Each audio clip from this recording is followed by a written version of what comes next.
This has been a big question throughout the Poppy Playtime community for a while, but how on earth did the prototype fit under Theodore's bed? For some context, Theodore Grambel was an orphan test subject first announced in Chapter 3, who would eventually be reanimated into catnap as part of the Bigger Bodies initiative.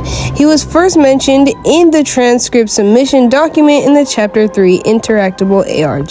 His picture could be found in the walls of the Home Sweet Home in Chapter 3. Now, Theo was your average Home Sweet Home kid, but there was something special about him. The prototype bonded with him on a special level, becoming Theodore's imaginary friend. Now, all the employees thought he was imaginary, but really Theodore knew that the prototype was a real being. Even when Theodore was transformed into catnap after a horrific electricity-related event, he still talked about how the prototype would save us all, which of course was not true. But how did the prototype maintain this connection with Theodore? By visiting him, of course.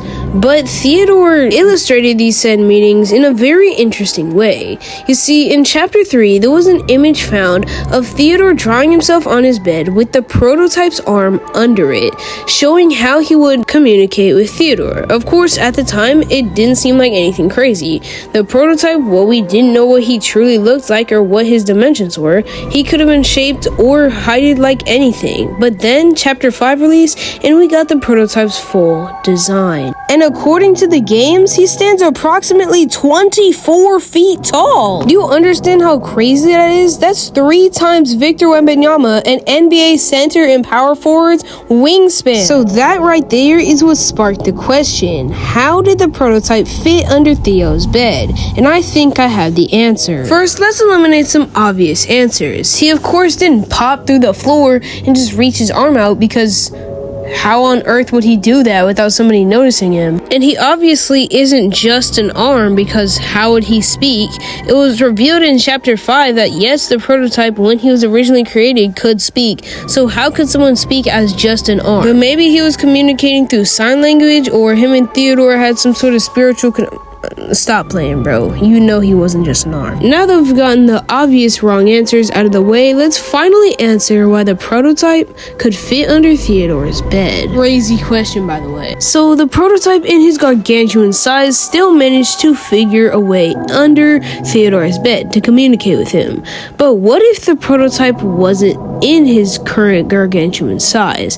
I have a theory that could prove this. See, a theory floating around the internet, and one I personally believe, is that the prototype, when he was originally made, didn't have his current spider legs or skeleton-like body. The theory is that when he was originated, he was a jack-in-the-box, hence his spring-like spine shown under his torso. And I mean, it makes logical sense. Why would Elliot Ludwig give his son's new toy form spider legs with muscles and sharp metal spikes? It only makes sense that the prototype found those or made them himself, but we'll talk about that later.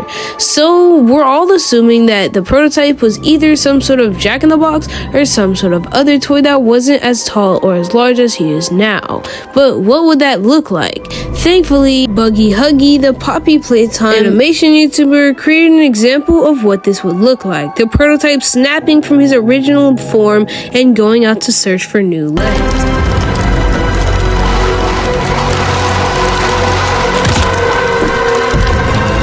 As stated throughout many of the Poppy Playtime games, the prototype did escape his cell multiple times, and that's probably when he went to visit Theo. He probably broke out of his original body and snuck under Theodore's bed. That sounds really weird. Let me rephrase that. He escaped from his containment and went to visit Theodore, manipulating him for an eventual escape that never really thawed out. So that's the answer on how the prototype snuck under Theodore's bed in Poppy Playtime. Now before you leave, please make sure to like and subscribe. It helps more than you can ever imagine. And with that being said, see you guys in the next one. Bye.